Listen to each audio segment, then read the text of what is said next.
welcome to the Meredith Show. This is really huge for me. I am super duper excited. We're coming to you from Marina Del Rey, and for the first time in more than 30 years in broadcasting, I get to interview an international journalist. Thank you so much, Fabio. Thank you so much. It's very nice to be here, Meredith.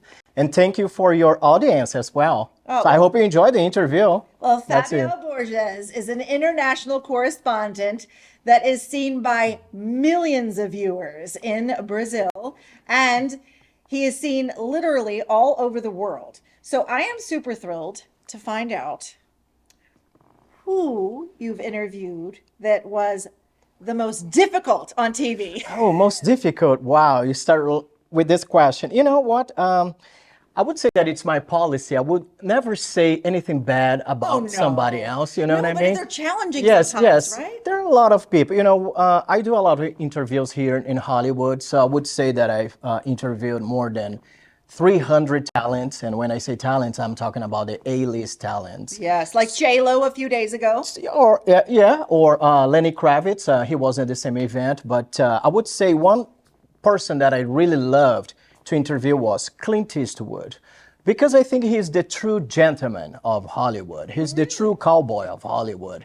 And although he's almost 100 years old, I would say 93 or 94, I don't know exactly. Yes, going there. But he's part of the history. He's pretty much one of the oldest ones from the gold era of Hollywood, sure. right? And although he's this superstar, he was so nice, so kind to me and to everybody else. But of course, we have challenges every time we interview people. But I will not say names here. No, okay, that's fine. But you could tell us a story, I'm sure, because, for instance, Barbara Walters is tough. She will not answer a question unless it's pre-prepared, given to her, and she will not ask a question unless she has a team research that hasn't been asked before. Yes, there are some actors, and I'm talking about Academy Awards winners, that they would, not even know information about my country, Brazil, and they would say something that it's not polite about Brazil during the interview. Wow. Something that would be very offensive, like, oh, people die in Brazil. And then I told to that person, people die anywhere, everywhere. So you can get out of this studio right now and you can be shot here in LA. So sometimes— That's pretty rude. Yeah, there are some people, and there was this time, this actor, he told me that I was speaking too loud. And of course, there are many ways to address to, the levels of, when you want somebody to speak a little bit soft, right? You can just say in advance, but, we are journalists and we use our voices as an instrument. And when we do, we try to, send that energy through our voices. Yeah, energy is everything. Yes, yes. Don't you agree? Yeah, and I could even hear him because he was so quiet. I don't know what was going on with that guy, I would say he's a big actor here in Hollywood. I will not say his name, but again— make him feel bad. Yes, but again, he was not very nice. And there was this other guy who is not just a actor, but also a very famous singer. And I'm talking about very famous singer. Everybody knows him, Grammy awarded. And I said, hey, you have a lot of fans in Brazil. He just looked at me and said, okay, so what? Oh. Pretty much like that. I would want to shut down the interview. That is so rude. I thought that was bad, not because of me, because— it's for him. It's part of my work to interview people. And sometimes we as a journalist, we need to ask some questions that are not so nice. Sure. Yes, we need to go straight to the point, but I was not being unpolite with him. I just think he was rude to his audience. Yes. To his fans. Thank you. To his fan base. Yes. So, because for me, it doesn't matter. In the end of the day, I will get paid anyway. So, who cares about what he says? Yeah. Well, I just asked you that question because I thought it'd be fun. Nobody's ever asked me that question, but I will ask you one that I also am dying to know, because our show is about shine. Okay. People at home always want to be inspired. So what has been the most inspirational interview or story that you've ever worked on that you were like, wow, I'm proud of that, and this might be making a difference? Because what I love about you, I'll let you think about it for a Yeah. moment, Yes. is you do everything from celebrity news to war stories. I mean, you are really diverse in what you report. Pretty much. It's not just the entertainment, but technology, geopolitics, hard news, everything. I've been to many countries, many states in the US, interviewed a lot of people. And I think it's always interesting to interview those people and hear the voices that don't have a voice. You know what I mean? The ordinary people doing Ordinary extraordinary people, things. yes, because when you interview somebody that is used to give interviews, everybody knows about that person. And being a journalist, it's, we try to tell stories that are untold. Yes. Right? 100%. There was this story way years ago, like I would say like 10 years ago or something like that. I went to Phoenix, Arizona, and I met this kid. I was doing this story about immigration. And this kid, he came to America, he crossed the deserts. He came here when he was just 16 or something like that.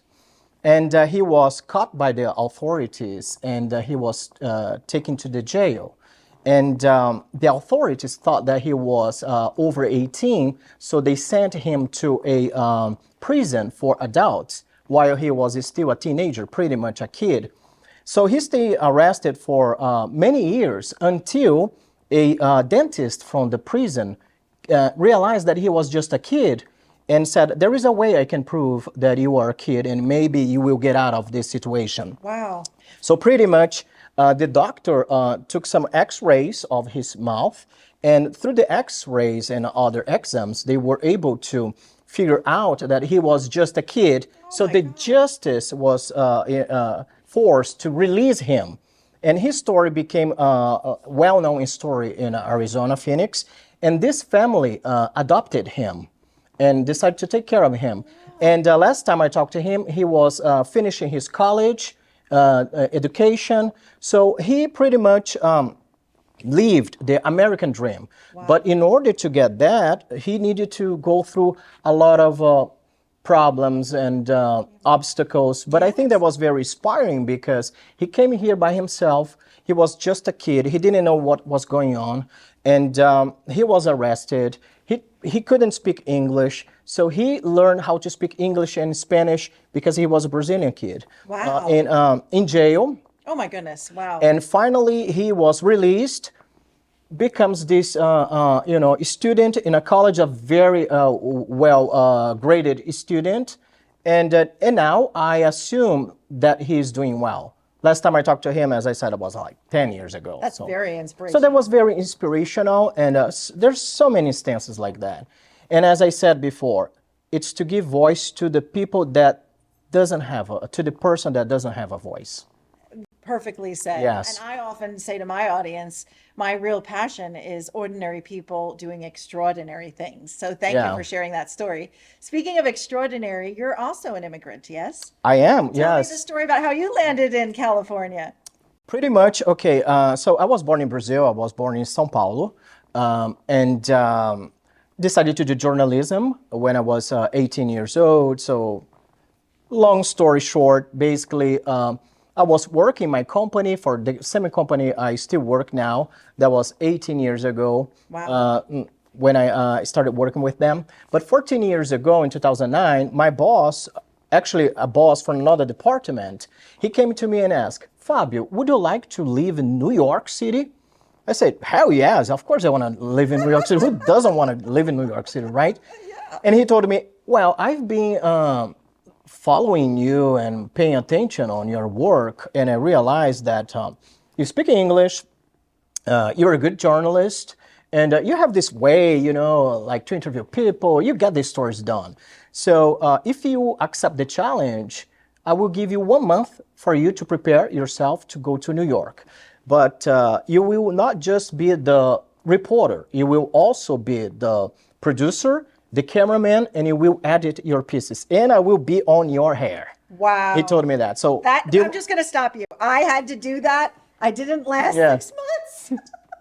Wow, Fabio. So pretty much, That's a big ask. yes, 1 month later, I am in New York City.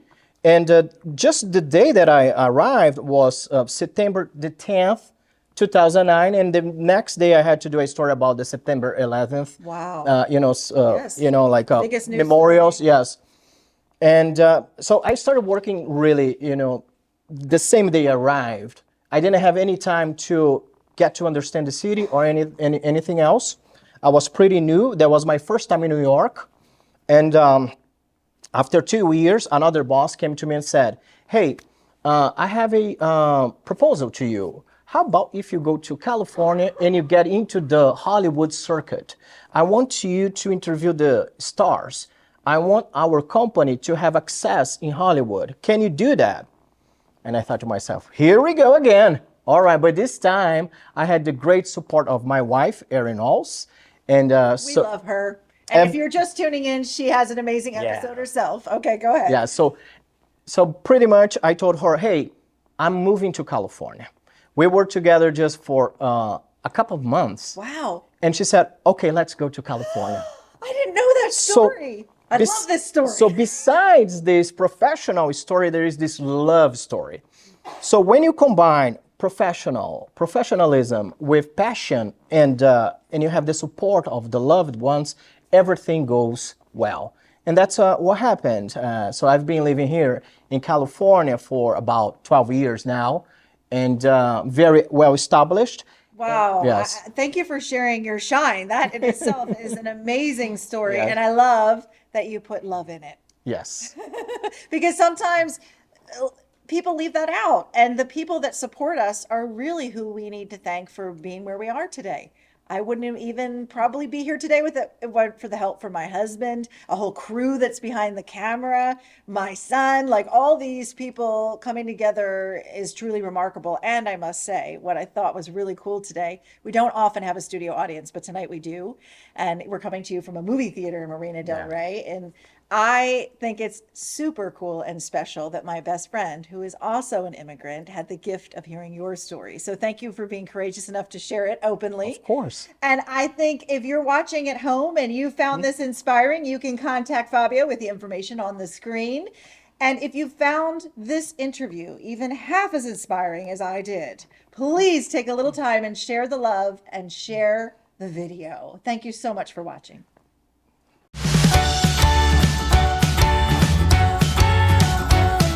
Like today's episode, we hope that you'll like us on Facebook and stay connected. You can find us under The Meredith Show there and on Instagram under The Meredith Show. And if you or somebody you know you think will make a great guest, please email us at meredith@themeredithshow.com and my team will set up an appointment right away.